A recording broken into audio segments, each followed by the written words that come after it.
महान चाणक्य द्वारा रचित चाणक्य नीति।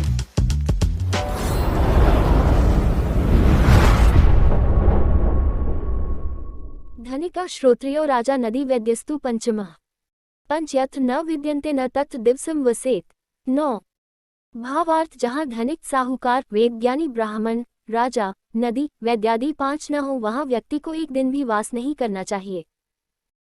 व्याख्या चाणक्य का कथन है जहाँ साहूकार वेदज्ञानी ब्राह्मण राजा नदी वैद्य न हो वहाँ नहीं रहना चाहिए।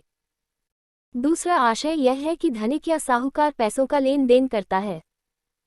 वह जरूरतमंदों को ऋण के रूप में पैसे देकर आर्थिक कष्ट काल में सहायक होता है। पूर्व काल में ऐसे अनेक सेठ साहूकार होते थे जो राजा तक की भी आर्थिक मदद किया करते थे। ऐसे धनिक नगर सेठ कहलाते थे। वेद का ज्ञान रखने वाले ब्राह्मणों का कार्य उपदेशों द्वारा व्यक्ति का उचित मार्गनिर्देशन करना होता है। राजा का कार्य प्रजा का उचित ढंग से पालन हुए न्यायिक ढंग से राज संचालन करना होता है। शारीरिक अस्वस्थता के समय वैद्य रोगी को औषधोपचार से स्वस्थ करता है। नदी आदि के जल से खेतों में सिंचाई पेयजल की व्यवस्था होती है।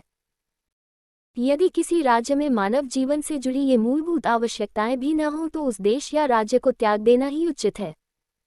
लोकयात्रा भयम लज्जा दाक्षिण्यम त्यागशीलता। पंच यत्र न विद्यन्ते न कुर्यात् तत्र संस्थितिम। 10।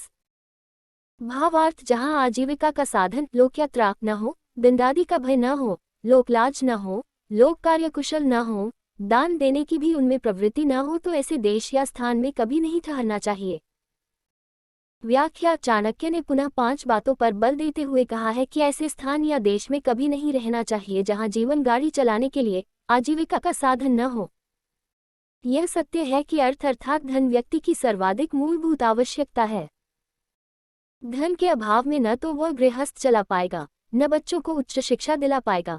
धर्म कर्म भी धन के बल पर ही होते हैं। अतः धन जीवनगाड़ी चलाने के लिए ईंधन के समान है। यदि ईंधन नहीं होगा तो गाड़ी कैसे चलेगी। इसी तरह जहाँ लोगों को राजदंड का भय न हो वहाँ उच्छृंखलता रहती है। नित्य नाना प्रकार के अपराध होते हैं। असामाजिक तत्व सिर उठाते हैं। ऐसे में सामान्य व्यक्ति का जीवन दूभर हो जाता है। इतना ही नहीं जहाँ लोगों में लोकलाज का भय न हो तथा लोग अपना काम भी लापरवाही से करते हो दान तो कभी किसी को देते ही नहीं। ये सब बातें जहाँ न हो वहाँ व्यक्ति को किसी भी कीमत पर नहीं रहना चाहिए।